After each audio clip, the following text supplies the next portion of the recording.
갈라디아 교회 안에 침투한 다른 복음을 아주 강도 높게 정죄하고, 그리고 자신이 전한, 내가 전한 주의 복음에 대하여서 이렇게 지금 강하게 변호하고 수호하고 있는 갈라디아서를 통하여서, 갈라디아서를 이렇게 보면서 이것을 지금 이 시대를 살고 있는 우리가 갈라디아 교회 안에 침투한 이 다른 복음과 지금 그 갈라디아 교인들에게 지금 어필하고 있는 이 복음에 대해서 우리가 주목해야 되는 이유는 무엇입니까?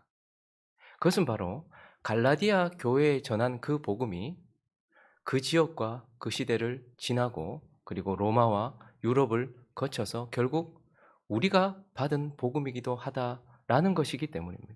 그러니 갈라디아 교회에 전했던 복음에 대한 메시지와 여러 가지 이슈들은 그 복음을 고스란히 받은 지금 우리에게도 동일하게 중요한 내용이기 때문이기도 하다라는 것입니다.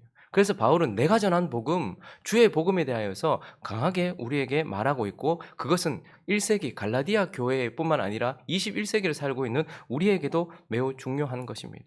그래서 우리는 어제 말씀을 통하여서 바울이 전한 복음, 그 주의 복음, 곧 우리가 전해받은 이 복음은 예수 그리스도의 계시로부터 왔다라는 것을 우리가 살폈고, 또한 사도들과 교회 공동체의 보증을 받았다라는 것, 인정을 받았다라는 것을 우리에게 말해주고 있고, 또 하나는 우리에게 강력한 변화를 가져다 주는 것이죠. 그러니 이 복음을 받았던 바울도 그렇고, 바울을 통해서 복음을 받았던 모든 자들이 강력한 변화를 받고 또한 생명의 역사를 주는 그러한 복음이다라고 우리에게 말해주고 있는 것입니다. 이어지는 오늘 본문 말씀을 통해서, 그래서 바울이 전한 복음은 또한 어떠한 특징을 가지고 있는지, 바울이 전한 복음은 어떠한 복음인지 또 한 두 가지 정도를 살펴보려고 하는데요. 그 첫 번째는 바로 바울이 전한 복음은 유일한 복음이다라는 것입니다. 유일한 복음.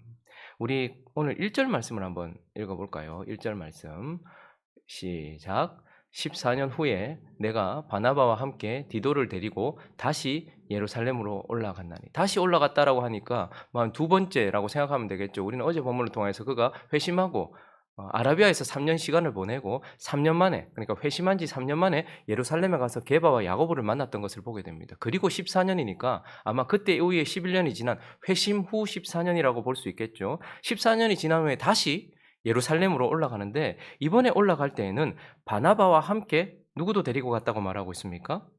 디도를 데리고 갔다라고 말하고 있어요. 그러니 이 14년 후에 예루살렘의 방문은 뭔가 특별한 것이 있는데 동행자들이 있다라는 것이고, 첫 번째 사람은 바나바고 두 번째 사람은 디도예요. 어떤 의미를 가지고 있을까요? 바나바는 지금 예루살렘에 있는 사도들, 게바나 요한이나 그 사도들에 의하여 전해진 복음의 열매가 바로 바나바입니다. 바나바는 구브로 사람이었는데 오순절날 절기를 지키러 왔다가 사도들이, 지금 예루살렘에 있는 사도들이 전한 복음을 듣고서 지금 맺혀진 열매인 것이에요.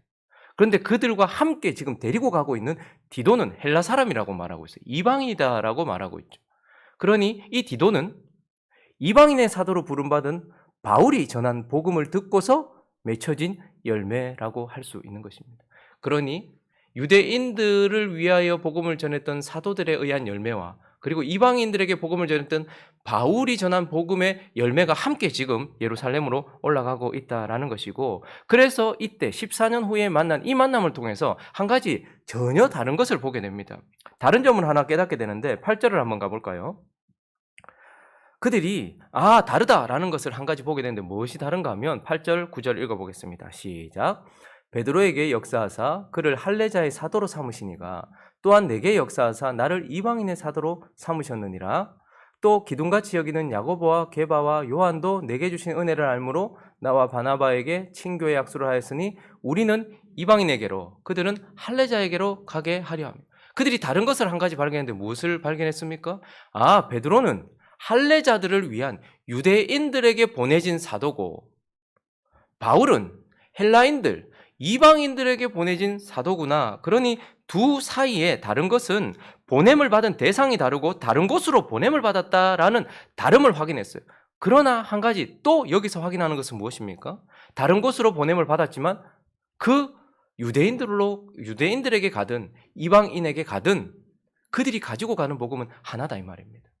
바울이 전한 복음이나 베드로가 전한 복음, 베드로가 가지고 있는 복음이나 바울이 가지고 있는 복음은 하나, 동일하다라는 것입니다. 다른 대상으로 가지만 그 다른 대상으로 가게 하는 그들의 손에 들려있는 복음은 딱 하나밖에 없다라는 것을 우리에게 말하면서 지금 바울은 우리에게 전해준 복음, 저와 여러분이 받은 복음도, 갈라디아 교회에게 전해진 복음이나 지금 저와 여러분이 받은 복음도 하나밖에 없는 유일한 복음이다라고 말하고 있는 것입니다. 우리는 흔히 자꾸 분리하려는 경향이 있습니다.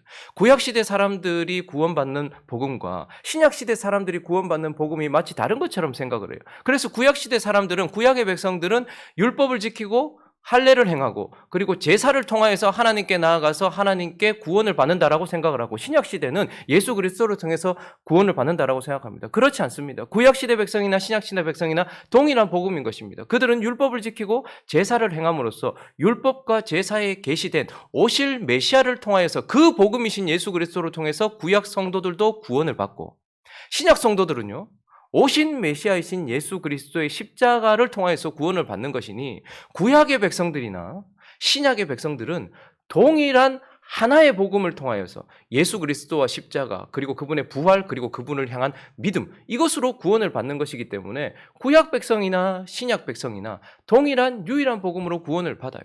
마찬가지로 이 바나바는 별명이죠. 위로의 아들. 그러니까 그의 이름은 요셉입니다. 그런데 그는 정통 유대인이고 특별히 레위 지파 사람이었습니다. 자, 그런데 그런 유대인들이, 레위 지파 바나바와 같은 사람이 구원을 받는 복음도 오직 하나, 예수 그리스도를 통한 복음인 것입니다. 그리고 디도와 같이 헬라인인 이들도 구원을 받을 때에 예수 그리스도를 통해서 구원을 받는다. 유일한 복음이라는 것이죠. 요한복음에 보면, 요한복음 3장에 보면 니고데모라는 한 남자가 나오고, 그리고 이는 정통 유대인이고, 그리고 그는 유대의 지도자였습니다. 그러니까 율법 선생 정도 되었겠죠. 그런데 그를 구원하는 것 또한 무엇입니까? 예수 그리스도의 복음 하나밖에 없는 것입니다. 3장을 넘어 4장으로 가면 여자가 한 사람 나오고, 이 여자는 사마리아 여자인데다가 남편을 5번이나 바꾸고 지금 6번째 남편하고 살고 있는 아주 천한 인생의 사람입니다. 그러나 그 여인을 구원하는 것도 오직 유일하신 예수 그리스도의 복음인 것입니다.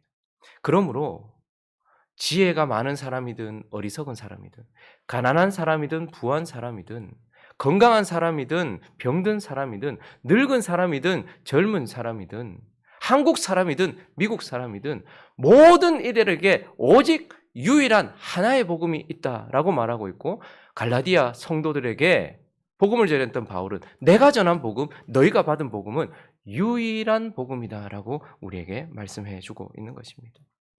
그리고 오늘 본문 말씀을 통하여서 바울이 내가 전한 복음, 너희들이 받은 복음, 그리고 우리가 지금 받은 이 복음은 또한 영원한 복음이다라고 우리에게 말씀해 주고 있는 것입니다.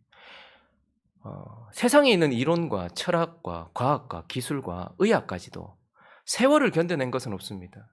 그러니 모든 시대에 동일하게 적용된 건 없단 말입니다. 언제나 변화되고 수정되고 보완되었던 것을 우리는 보게 됩니다.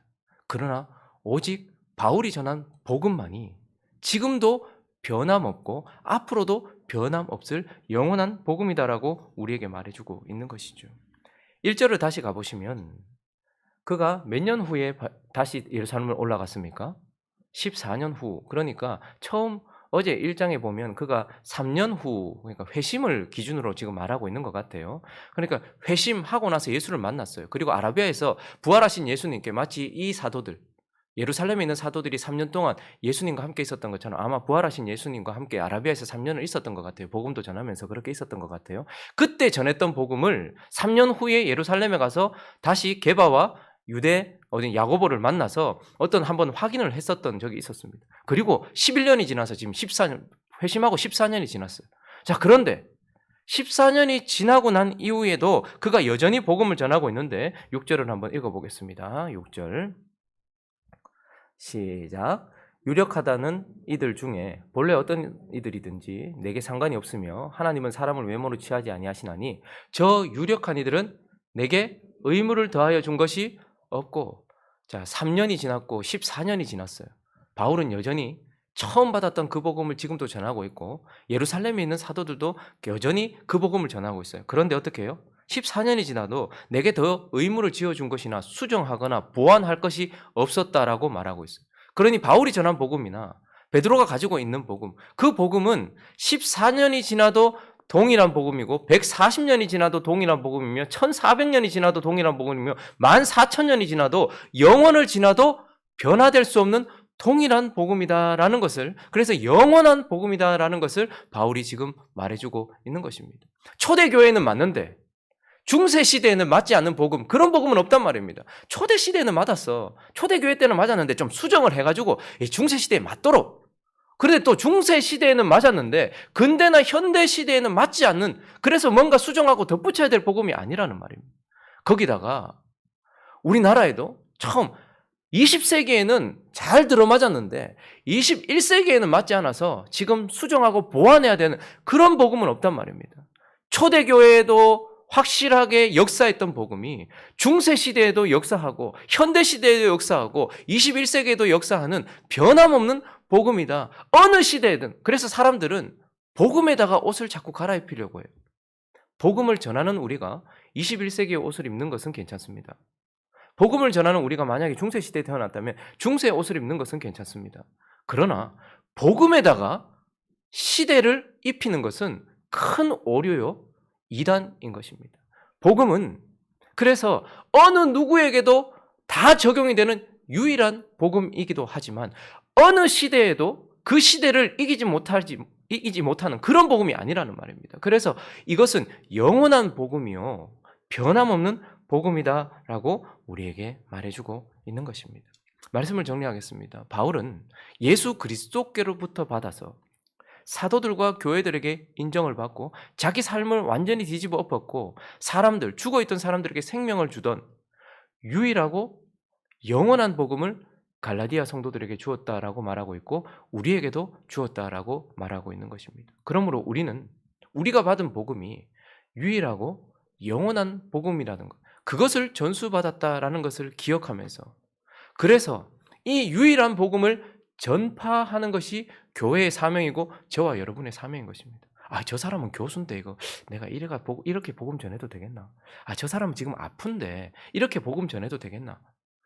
그것이 아니라 유일한 복음밖에 없다는 것. 그래서 우리는 이 복음을 전수받았으므로 이 복음을 전파하는 것, 모든 이에게 전파하는 것, 이것이 저와 여러분 교회의 사명이고 이 복음을 잘 전수받아서 다음 세대에 전수해 주는 것, 그대로 전수해 주는 것. 그래서 다음 세대, 22세기를 살아가고 몇 세기를 살아갈지 모르는 우리의 다음 세대에도 여전히 그들을 살리는 복음은 이 영원한 복음 하나밖에 없기에 이 복음을 전수해 주는 것, 이 복음을 전파하고 전수해 주는 것, 이것이 저와 여러분의 사명이다라는 것을 기억하면서 내가 받은 복음, 바울이 전한 복음, 그 유일하고 영원한 복음, 그것을 우리 마음 가운데 깊이 새겨서 전파하고 전수하는 행복한 우리 교회 되시기를 예수 그리스도 이름으로 축원합니다.